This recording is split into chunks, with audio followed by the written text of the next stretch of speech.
실제로 보이는 시장 정보가 있다고 보시면 5,300원.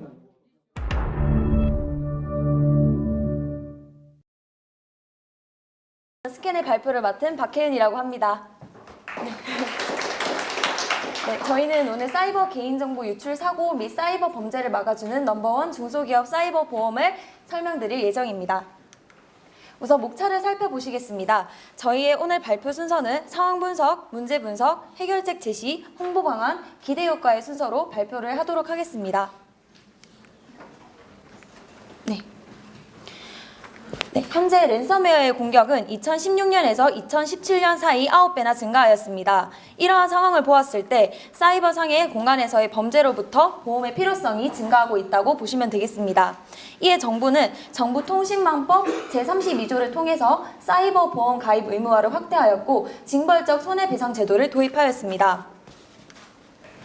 국내 사이버 보험 시장이 형성되기 시작하였는데요. 2017년 한국치매사고 대응협의회가 100여 개의 다양한 직종의 기업들을 조사한 결과 사이버 보험에 가입할 의향이 있는 기업이 41.3%에 해당하였습니다. 또한 삼성화재와 현대해상과 같은 대형 보험사들이 사이버 보험의 판매를 개시하기 시작을 하였는데요. 자, 그렇다면 과연 기업들은 현재 사이버 보험에 만족하고 있을까요? 자세한 분석을 해보자면 미국과 한국을 먼저 비교를 해볼 수 있습니다. 미국은 사이버 보험의 우수 사례로 꼽히는 국가이자 2조 500억의 보험 시장 규모를 가지고 있습니다. 이에 반해 한국은 지금 아직 사이버 보험의 초기 시작 단계이며 아직 보험 규모는 320억 정도에 그치고 있습니다. 이와 동시에 기업과 보험사가 각각 사이버 보험을 대하는 입장에서도 차이가 있었는데요. 암호화폐 거래소인 코빗의 사례를 틀어보았을 때 과도한 보험료와 명확하지 않은 보상 절차는 사이버 보험에 가입을 꺼리게 되는 요인이고 보험사 역시 규모가 큰 사이버 리스크지만 사고 데이터가 부족하기 때문에 명확한 보험료를 설정하지 못하는 점을 통해서 사이버 보험에 관해서 입장 차이를 보였습니다. 따라서 사이버 보험의 시장을 발전하기 위해서는 보험업계에 혁신적인 변화가 필요합니다. 낮은 보험료를 책정하여 중소기업의 유입을 확대하고 확대된 시장을 통해서 사고 데이터를 축적하고 축적된 데이터를 통해서 정확한 보험료를 산출하며 이는 또 적절한 정도의 수익을 발생하는 보험료의 산출로 이어지는 선순환 구조를 가질 수 있습니다. 조금 당연한 질문인데요. 그렇다면 이러한 선순환 구조는 어떻게 이끌어낼 수 있는 것일까요? 방금 저희가 말씀드렸던 사이버 보험 시장의 중소기업을 통해서 해결할 수 있습니다. 이에 앞서서 현재 사이버 보험 시장을 먼저 살펴보도록 하겠는데요. 현재 사이버 보험 시장은 대기업을 중심으로 구성되어 있습니다. 네, 여기 전자금융거래법 제21조 2항에 의하면 대기업은 정보보호 최고 책임자 지정의 의무를 가지고 있습니다. 따라서 대기업은 그 기업 내에 자체적인 보안 시스템과 서비스를 보유하고 있습니다. 또한 매출액으로 비교해 보았을 때 대기업은 기업의 수가 적음에도 불구하고 매출 면에서는 중소기업보다 월등한 매출액을 창출해낼 수 있는 것으로 보아 대기업은 높은 보험료 역시 쉽게 지불할 수 있는 능력을 가지고 있었습니다. 하지만 저희가 생각하기에 국내 사이버 보험 시장의 핵심은 중소기업에 있다고 생각합니다. 우선 중소기업은 3,497개의 대기업에 비해 360만 1,276개의 기업을 보유하고 있습니다. 이는 국내 전체 기업 개수의 99.9%에 해당합니다. 또한 최근 3년간의 중소기업을 대상으로 한 사이버 범죄의 누적 피해액을 조사한 결과 중소기업이 3,021억이라는 천문학적인 규모에 해당하는 피해자인 것으로 드러났습니다. 하지만 중소기업을 위한 보험을 만들기 위해서는 두 가지의 문제가 우선적으로 해결이 되어야 합니다. 첫째, 사이버 보험에 대한 인식의 부족을 해결할 필요가 있습니다. 한국인터넷진흥원이 조사한 결과 사이버 보험에 대해 잘 알고 있냐고 여쭤보았을 때 전혀 모른다고 응답하신 분들이 81%에 해당하였습니다. 또한 둘째, 사이버 침해 및 범죄에 대한 대응 결과를 살펴보았을 때 침해나 범죄를 당하고도 별다른 대응이나 활동이 없었던 경우가 82.9%에 해당하는 등 별다른 조치를 취하지 않는 기업이 대다수였습니다. 이로 미루어 보았을 때 사이버 보험에 대한 인식의 문제와 그 대응을 구체적으로 마련할 필요가 있다는 분석을 할 수 있었습니다. 따라서 저희는 중소기업을 위한 사이버 보험, 즉 중사보험을 제시합니다. 네, 중사보험은 기존의 사이버 보험이 계약 체결 이전에 그리고 보험 사고 발생 시 업체와의 협력을 통해서 위험을 평가하거나 사고에 대한 대응을 약간 후속 조치로 했던 개념이라면 보험기간 내 저희 사이버 보험은 클라우드 보안 서비스와 실시간 모니터링 기술을 이용하여 보안 서비스를 제공함으로써 보험 사고 발생률 자체를 낮추는 것에 초점을 두었습니다. 두 번째, 중사보험은 보안업체의 실시간 보안 관리로부터 얻어진 비정상적 위협이나 사이버 공격 등을 실시간으로 블록체인 플랫폼을 통해서 살펴볼 수 있는데요. 이는 보험사가 즉각적으로 보안 서비스를 이용하고 보험료를 지불하는 방식이라고 할 수 있겠습니다. 세 번째, 중사보험은 중소기업의 규모에 따른 맞춤 마케팅 방안을 실시하고 있습니다.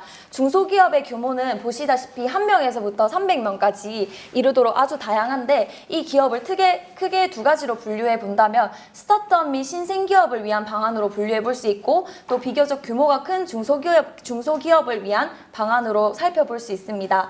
이 두 가지에 관한 마케팅 방안이 달라질 수밖에 없고 이 달라질 수밖에 없는 마케팅 방안은 조금 더 뒤에서 다시 설명을 해드리도록 하겠습니다. 네, 이렇게 앞서 살펴본 세 가지 개념을 종합하면 저희의 비즈니스 모델이 완성되는데요. 저희 중사보험은 크게 3자 구도를 기본으로 하여 중사보험, 즉 보험사의 주도로 보안업체와 가입기업을 긴밀하게 연결하고 있습니다. 보험사는 보안업체의 위험평가, 솔루션 제공, 실시간 보안관리 서비스 등을 가입 기업에게 제공하며 가입 기업은 계약 이전에 발생한 사고나 데이터 및 실시간 보안 관리를 통해서 발생한 비정상적인 접근, 사이버 공격 이런 것들을 바로 보안업체와 공유를 하고 이 보안업체가 또 가입 고객에게 실시간으로 제공한다고 보실 수 있겠습니다. 중사보험의 보험료는 위험평가에 따른 순보험료, 사업비, 추가적인 보안 서비스 이용료로 구성되어 있습니다. 중사보험이 담보하는 위험은 개인정보 유출 배상 책임 보험으로 보험사고 발생 시 소송 패소에 따른 책임 비용을 보험금으로 지급받습니다. 보험 기간은 약 12개월입니다. 또한 중사보험의 특징은 담보 위험을 최소화한다는 것인데요. 처부 보험사에서 발간한 시나리오에 따르면 비정상적인 접근에 따른 개인정보 유출 시 보상해야 하는 총액이 약 24만 유로에 해당한다고 합니다. 하지만 보장 항목을 개인정보 유출 배상 책임으로 한정한다면 보험금의 약 47%가 감소하는 것을 볼 수 있을 텐데요. 네, 사이버 보험과 중사보험을 비교했을 때 보험료의 지출의 누적금이 약 2배 정도 차이가 날 수 있다고 보실 수 있겠습니다. 두 번째는 서버 운용 형태별로 보안 서비스를 제공한다는 것인데요. 중소기업의 경우 자체적 서버를 운영하는 경우와 클라우드 서비스를 이용하는 경우로 크게 구분을 해볼 수 있습니다. 클라우드 서비스를 이용하는 중소기업의 경우 클라우드 서비스 사업자와 서비스 이용자가 보험료를 분담하는 방식으로 제공이 되는데요. 이는 말단의 보험 서비스부터 차근차근 대응을 할 수 있음을 그리고 또 그렇게 대응을 해야 함을 의미합니다. 자체적 서버를 가지고 있는 보험사의 경우에는 클라우드를 통해 1차적으로 비정상적인 웹 요청을 탐지하고 그 다음에 네트워크 방화벽이나 화이트 리스팅 그리고 침입 방지 시스템을 통해서 솔루션을 추가해서 차등적으로 보험료를 지급하는 방안이 있습니다. 마지막으로 중사보험은 유통과 마케팅 측면에서 정보 격차를 고려한 웹사이트를 제작합니다. 2015년 기준으로 중소기업의 평균 종사자 수는 4명에 불과했으며 2016년 중소기업에 대한 설문에서 보안 규정을 지키지 않는 이유로 현업 업무를 하는데 번거롭다는 분들이 48.6%, 담당자의 부재를 11.7%로 꼽았는데요. 이는 보안 서비스를 실시함에 있어서 전문적인 인력이 부족함을 의미합니다. 이 두 가지 치수를 합하면 50%가 넘는데 이는 엄청난 수치를 보여주면서 보안 서비스에 대한 전문적인 인력의 필요성을 언급하고 있습니다. 또한 저희는 웹페이지를 통해서 맞춤형 보험료를 계산하여 보다 손쉬운 접근과 편의를 제공할 계획입니다. 네, 스타트업 및 신생기업을 위한 프로모션 방안으로는 와디즈 등의 펀딩 사이트를 통해서 다수의 기업에게 인지시키는 방안을 제안하고자 합니다. 신생기업의 경우 투자와 상품의 판매를 위해 크라우드 펀딩을 활용하는 경우가 확산되고 있는데요. 또 정부의 적극적인 그리고 주도적인 창업 정책으로 신생기업이 활발히 접근할 수 있는 사이트가 바로 펀딩 사이트라고 합니다. 스타트업 등은 향후 사이버 보험의 고객으로서 펀딩 사이트를 통해서 자연스럽게 보험을 인지할 수 있고, 실제 펀딩을 진행하는 스타트업의 경우 고객의 정보를 저장하거나 관리하기가 용이하기 때문에 펀딩 사이트를 많이 이용하는 것으로 알려져 있습니다. 스타트업 등에 비해서 규모가 좀 더 중소기업이지만 규모가 큰 기업을 위해서는 저희가 바로 컴퍼니 어택을 제안하는데요. 네, 스쿨 어택이라는 옛날에 프로그램이 있었어요. 거기에서 약간 창안한 아이디어인데, 스쿨 어택은 약간 문제를 가지고 있는 학생들 혹은 고민을 가지고 있는 10대들을 위해서 연예인들이나 사회의 멘토들이 직접 학교를 방문해서 약간의 솔루션을 제공해주는 프로그램이었거든요.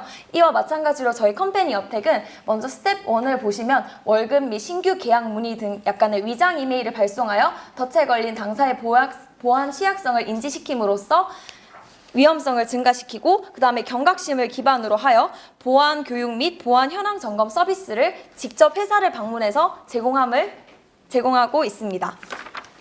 따라서 사이버 보험을 저희 중사보험을 활용할 경우 세 가지 기대 효과를 볼 수 있는데요. 우선 보안 서비스 측면에서는 다수의 고정적인 고객을 확보하고 다양한 사이버 공격의 유형을 파악함으로써 보다 확실한 보험을 마련할 수 있습니다. 또한 보험 산업의 경우에는 정확한 보험료를 산출하고 보험 사기 및 도덕적 해이를 방지하며 사이버 보험 활성화를 위한 대량의 데이터를 확보할 수 있습니다.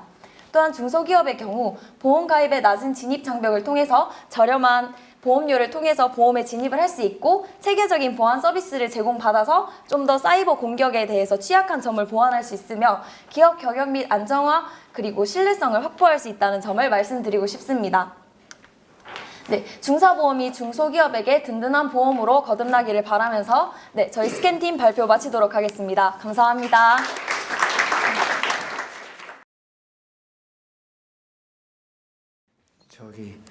그 기술적인 대부분의 부분이 상당히 보편성을 가지고 있는데 그냥 현재 사이버 보험을 개선하는 내용이 더 많은 것 같은데요.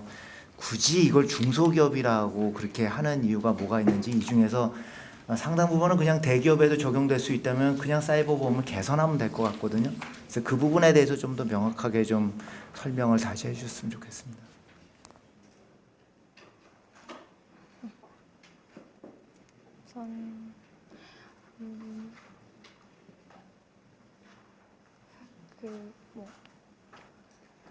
어떻게 말씀? 너가 말씀. 저희는 이 사이버 보험을 중소보험으로 확대해야 한다라는 아이디어를 생각을 하게 된 게, 현재 사이버 보험 시장이 확장되고 있지 못하는 가장 주된 문제가 그 수요가 없어서가 아니라, 수요는 분명히 있는데 그 보험료가 너무 높아서 기업들이 이거를 실질적으로 구매하지 않는 데 주된 문제가 있다고 생각을 하고, 그렇다면 중소기업에게 싸게 공급을 하면 더 이 시장을 확대할 수 있지 않을까? 그러면 어떻게 중소기업에게 어떻게 더 싸게 공급을 할 수 있을까? 그러면 더 많은 기업들에게, 중소기업이 숫자로 봤을 때 더 많으니까 그거를 많은 기업들에게 공급을 하면 보험사 입장에서는 사고 데이터 같은 것도 축적을 할 수 있고, 또 다량으로 많은 기업을 가입시킬 수 있기 때문에 그런 면에서 보험료를 낮출 수 있지 않을까 하는 생각으로 중소기업을 선택하게 되었습니다. 예, 비슷한 질문인데요. 보험 개발하는 입장으로 보면 오히려 그 보안업체를 이용한다든지 이러면 보험료 상승할 것 같은데 어떻게 싸게 공급할 수 있는지 그 생각이 있어요? 네, 저희가 아까 말씀드렸다시피 보안 서비스를 제공함으로써 아예 발생하는 것 자체를 미연에 방지함으로써 저희는 보험료를 낮추는 방안을 생각하고 있었습니다. 네. 이제 거기에 좀 더 추가적으로 말씀을 드리면, 이제 말씀하시는 게 저희가 가장 목표로 하는 거는 낮은 보험료를 형성하는 거였습니다. 그리고 이제 말씀하신 거에 대해서 조금 더 생각을 해봤을 때, 그 낮은 보험료를 형성하기 위해서는 단순히 사후적으로 아니면 예방적으로 생각을 해서 보안 서비스를 지속적으로 제공하는 것도 있겠지만, 보장 항목에 대해서 최소화하는 것을 우선적으로 생각했습니다. 물론 사고 대응에 있어서 사고가 발생했을 경우에는 당연히 보험료의 상승이 더 가파르고 또 뭐 보안 서비스를 추가적으로 이용하는 데에 대한 비용이 들겠지만 그게 아니라 만약 중소기업 입장에서 초기에 보험 시장에 진입하는 것 자체가 힘들었을 때 그런 점을 고려한다면 보장 항목을 최소화함으로써 기존에 있었던 어떤 다른 사고 지원 대응 비용이나 네트워크 방화벽을 세우는 비용 등 이런 비용들에 비해서 단순히 개인정보 유출 배상 책임만 담보하기 때문에 한 뭐 절반 정도 가량으로 줄이고 그 이후의 것들을 보안 서비스로 확실하게 가져가는 게 좀 더 어떻겠냐라는 생각을 했던 것 같습니다. 예, 잘 들었습니다. 네, 스캔팀의 발표는 여기서 마무리해야 될 것 같습니다. 고생해주신 스캔팀에게 다시 한번 뜨거운 박수 부탁드릴게요.